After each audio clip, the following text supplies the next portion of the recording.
What's up, y'all? The guest we have right here isn't just a part of NFL history. He set the standard. We got a pro football Hall of Famer, league MVP, rookie of the year, Erick Dickerson. What's up? How you doing? Good. How you doing, brother? So first of all, we just want to say thank you for coming on. We appreciate your time. No problem, TJ. I want to ask you, you're obviously a legend in your sport, and you've championed the sport forward, and would love to know your thoughts on the current state of the game. Well, I'll say this much here. First of all, thank you for having me. And I never look at myself as a legend. I'm not. That's not my thing. But thank you for saying that. Yeah. I think that the game itself is going in some ways the right direction. The game. I mean, you have to protect the players. I understand that, because let me tell you, people don't realize how brutal that sport is. You have no idea unless you've been out there and you played it. I mean, it is a brutal sport. It takes a toll on your body, mentally also, because football is not all physical. It's mental also. You have to be mentally ready to play. You got to be mentally ready to get hit, over and over and over, be hurt. Dealing with stuff off the field, family members on the field, all the stuff goes on with the BS, with working with a football team and all that. But the game, I think one thing I don't like about the NFL is that they get too much into politics.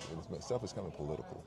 Football is football. I mean, football is American. And I'm not saying nothing wrong with expanding it. I'm glad they're expanding it, but keep it. This is homegrown. I mean, this is what football. I mean, soccer. That's soccer, and as they call that's the real football with the foot. But this is our sport, and I just don't like the stuff that they do. And just my opinion. Stuff they do with trying to make people all that inclusive and all that crap. I mean, hey, that's great, but man, look, this is football. I mean, this is about hitting.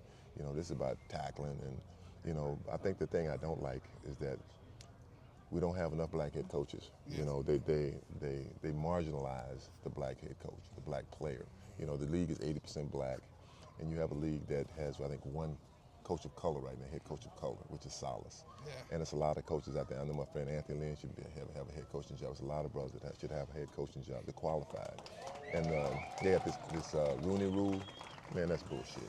That's a rule. That rule's a joke. I mean, let's just take it out, because you can't make a white owner or even a black owner hire someone they don't want to hire. If I'm black, and look, I'm having the brothers, I interview you, but I know I ain't gonna hire you. I mean, if I'm doing this, let's just be honest. I mean, I don't have a problem with it. Yeah. But don't take a guy through a process you're not gonna hire him, and give him the job. And think about this. You got black players, 80% black. You got players who call defenses, set the quarterback, but we can't coach. I mean, that's a problem that I have with the league. But other than that, I think that protecting the players, they protect the quarterbacks too much. They turn them into pussies. You can't. This game is about hitting. I mean, you got to protect them, but you got to hit them. But you can't touch the quarter. They slide. You tap them. Oh, that's a flag. I mean, it's not ballet. No, but other than that, I think the game is a great game. And I'll say this last thing. Man, when I say loved it, oh man, I love football. I mean, I loved it. I loved it. The smell of it. I knew when the season was coming around. I could smell it in the air. And you'll hear this from a lot of players. They made me hate a game that I love so much because of all the bullshit. I mean, I loved it, but right now, I mean, I don't like watching football. I just don't. I mean, it's frustrating, because I know it really goes on, but it's a great game. Yeah, and I wanted to ask you too. So, how many All-Star weekends have you been to? I know. I mean, basketball is different than the Pro Bowl. Like, I know the All-Star game and the Pro Bowl are two different things. TJ, I mean, I've only been to one. Okay. One All-Star weekend. It was in Vegas. I'll never forget it. I go to Vegas, and I forgot what hotel I was staying in. And that's when I was going out. I was younger then. I come in the hotel. It's like 4 in the morning. Come in, and I'm like, I know, it's probably nobody in here. And it was packed. I mean, like packed, like crazy. I'm like, golly. And I think the thing that was funny was some of the girls had some big girls, had tight stuff. I mean, tight. I'm like, Mama, now what is she wearing that? But I have to look at one and I say, oh, you look nice. Say, oh, you like that, don't you? You like that? I say, yeah, baby, I like that. I didn't, but I had to say it. But man, I mean, All-Star Weekend, especially the NBA, I think it's great. I think it's great for the crowd. I think it's great for the fans. Not like I said, not like Pro Bowl, but I think it's fantastic. I'm glad to see him do it. I'm glad to see him keep it going. Not like football, you got to play flag football. Right. And I get it because they can't get them players hurt, but I understand. Yeah. Saquon Barkley 2 years ago got close to your rushing record for a single season. Do you ever foresee someone getting close? I mean, when I saw him, I didn't get a chance to see yours, but I saw him run like a dog. I mean, he every game, every highlight, he was putting it down. So to see that you hold that record, you was putting it down. Do you ever foresee someone having a season like that? To break the record? Yes. I mean, it's possible. I'm going to tell you something. I didn't think that record would last this long. I thought I'd get it again. I mean, I'm going to tell you, it's hard to get 2,000 yards, so you got to stay healthy. And I think back then, we didn't have bye weeks. Right. It was 16 weeks. I mean, and I always say this because this was my guy. This is why I played the running back position, OJ. He did it in 14 games. Wow. I did it in 15 with one extra game to play. I went over 2,000 a game in 15. So that's how hard it is to get that record. Maybe someone that somebody get it. My son, he's only 13.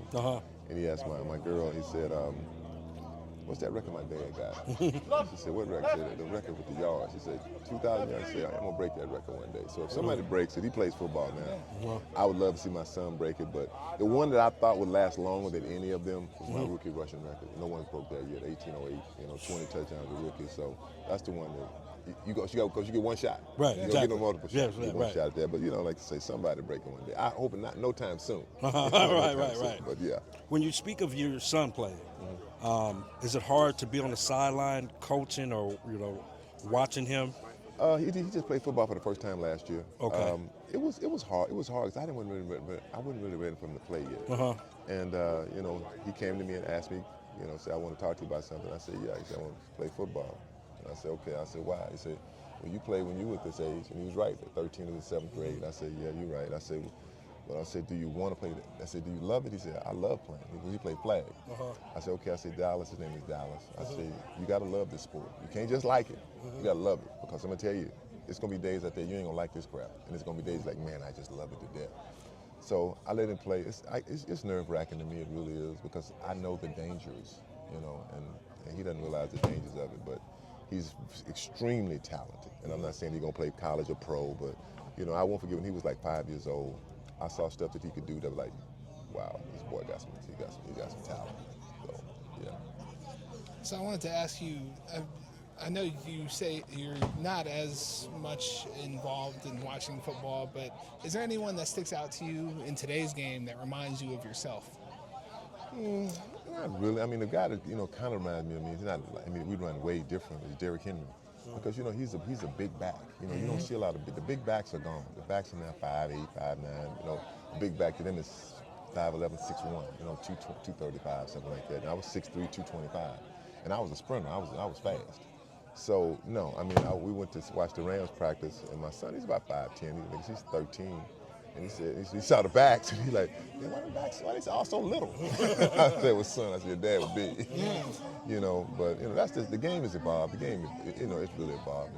And, it just changes. For sure. And I want to ask you, too, how did you feel about the Rams almost getting to the Super Bowl again? Well, I was hoping they'd make it there. I mean, I knew that they had a great shot. But the problem with the Rams is that, think about it, every game they were in, they had a chance to win. Every one of them. I mean, they never got blown out one game, like if the game was over. When you don't have good special teams, and people don't realize how important special teams are on a football team. And when you cannot count on your defense to stop someone, count on them, like your second. To me, our secondary is terrible. I mean, we got some good players out there, but I mean, played in Seattle, man, it was like, you said Kidd out the back, catching with his dad. Yeah. That's how open those receivers were out there. I mean, that was the problem. And if they'd have got there, I think they would have beat New England. But when they played Seattle, I said, look, turn the ball over, you lose. That's what I kept saying. Turn the ball over, you lose. They turned it over one time, they lost. Same thing with Denver. They turned the ball one time, they lost. In the playoffs, man, you cannot turn the ball. It's detrimental. It's detrimental to your success. You're from Texas. You chose SMU for college. Yeah. Was that your first choice? No. Was the bag bigger at SMU, or what made you go? Trust me, the bag wasn't big at SMU. No? Nah, I wanted to go to OU. Okay. I wanted to go to college. I still like OU. My heart is it. I'm a Mustang. Uh-huh. I wanted to go to Oklahoma. My mother wouldn't allow it. Matter of fact, Barris Fisher came to my house to recruit me, and big time. came to my state championship game, and when he left, he walked out. I told him I committed. And he walked him out and said, "You ain't going to school there." I'm like, "Mama." Nope, that man's a liar. I don't trust him. He said, "You ain't going there." Really? So that's why I couldn't go to Oklahoma. I had to decommit from them. And Ron Meyer came a little bit later. He did recruit me the whole time. I never heard of SMU. And make a long story short, my mother liked Ron Meyer. She really liked him, trusted him. He kept his word to her. And it's my mother, and it's funny how she's my great-great-aunt who raised me. She said, I never forget her saying, she said, "Erick," she said, "go to a school that you will be the first. They'll be talking about you forever, Erick." They said Oklahoma, USC, because I came to USC on visit too. They got their guys. Be that guy. I never forgot that. And lo and behold, I'm that guy. I wish they talk about somebody else. Right. Yeah, but she was right. When you came to NFL, do you have a memory of just getting hit the hardest? Oh, hell, I got a bunch of them, man. Where you want me to start? Who hit you the hardest? Man, I can't remember who hit me the hardest. I got 2 hits that I can remember that really got me good. It didn't knock me out, but we played the San Francisco 49ers, and me and Randy Lott were friends. And we got into a kind of a fight in that game. You ain't even playing, man. You hyped up. Yeah. And we got into like a fight and an argument, and it was a play where I was running the ball. I was in the backfield, and it was a run play. So I offset because it was coming back this way, and I said, "I got him," making the thing as a pass. Right. And I came back across the formation, and we got into the fight, and then the next play, I think the 2 plays later, we were gonna run the ball again. We ran the ball again. I got the picture. It's a beautiful picture. It's on my wall. I'm jumping over a pile. You see all these 49er players, and I'm not looking at them. I see Ronnie coming. He's coming hard. I'm trying to get back on the ground. And he called me in my rib cage, man. But luckily I wore a flak jacket. He hit me, and he said, "I got you. You didn't get me. I got you. No, you didn't." I got up, went back to the hole. He called me up. I said, "No, dog, you got me." He didn't know, but he got me. But I remember that hit for sure. That's good. Good. And back to SMU question. You were there 4 years? Yeah, were you there 4 we years? You had to go 4 years. You couldn't come out there. Oh, you couldn't? Okay. Couldn't come out. Did you feel like maybe after year 2 or 3 you were ready for the NFL? No. So it benefited you? Yeah, it benefited me. I got to say, my senior year, and I'm not a bragger. That's not my thing. I was just so superior. My athletic ability. My freshman year, my sophomore year, I wasn't strong. My best friend taught me how to lift weights, and we still best friends today, Charles Drayton. He taught me how to lift weights. I didn't know how to lift weights, but I was fast. When I got stronger, I was a different player. Because I would say, man, they can't run with me. I'm big as a linebacker, and that was the difference for me. It was a big difference. My senior year, I carried the ball, I think, 201 times, had 1,600 yards, and had averaged 7 yards a carry. So, I was killing it that year. Yeah. So I've always wanted to ask you, you're an LA guy, you played here when you were with the Rams, and you're involved with the Rams still. What does it mean to you when you still see people wearing your jersey? TJ, that's a good question, man, really. It's so humbling to me because, man, I'm an old man. I'm 65 years old. And when I see people wear my jersey and tell me, y'all call me legend and great and all that, it's an honor to me. Really it is. And I mean that for real. Because, people can wear jerseys back in the day. And I haven't played football in 40 years. And I see what people walk around with 29. And, it makes me feel good. It really does. It makes me think that I really did something right. Because, when you leave the game, you're not sure if you did enough. I don't care if you make the Hall of Fame or not. You feel like sometimes I can just do a little bit more. And I always feel like that a lot. Not that I left anything out on the field, because I always played hard. But I feel like I did a little bit more. And but it's a blessing from God. That's why I say that. Yeah. And speaking of the Hall of Fame now, also, there was a pretty big snub this year, I think, in my opinion. Yeah. And given everything that's happened, what are your thoughts on it? Well, I always thought the Hall of Fame was political. I think a lot of these Hall of Fames are political, and you got to understand. You got writers who don't like players. They don't like them for different reasons. Because you didn't talk to me. I don't like your team. I had one guy told me when I came to the Hall of Fame, a reporter, I knew him from Houston. He said, "Erick, I want to tell you something." He says, "You were going to be a unanimous choice." He said, "But one guy wouldn't vote for you." And we asked him why. He said, "Because he held out." He said, "What they got to do with football? I'll never go pro for a guy that held out." So that's the kind of stuff you deal with, with these sports writers. It's like how about us both for the sports writers and see how they like that? You know, we'll play them games too. You know, because it's a game. I mean, and it's not right. I mean, Bill Belichick. How do you not put Bill Belichick in? I mean, I don't get it. I mean, we're talking about the Spygate stuff. Well, if that's the case, Tom Brady shouldn't go in either. Exactly. I mean, when they deserve it, I mean, no doubt. I mean, he's one of the greatest coaches ever. I mean, but I'm sure the media didn't like him because he was not that guy. You know, oh hey, you know, and that's it's just political, man. My last question, like you stated earlier, this past offseason there were 10 opening head coaching jobs, none given to no African Americans. Yep. But the rule is they got to interview two. The Rooney Rule. The Rooney Rule. The joke rule. I yeah, call right. It. Yeah. Do you feel like there's another way to fix this problem, or man, it's just no? What I said to you earlier, it's impossible, man. You cannot make if I'm a billionaire, I own this. I'm black. I own this team over here. Let's say I want all my employees to be black. I'm just going to use that example. Right. I want it to be like that. I want my coaches to be black. I want my secretaries to be black. I want my accountants to be black. How you going to tell me what to do? It's my team. I do what I want to do.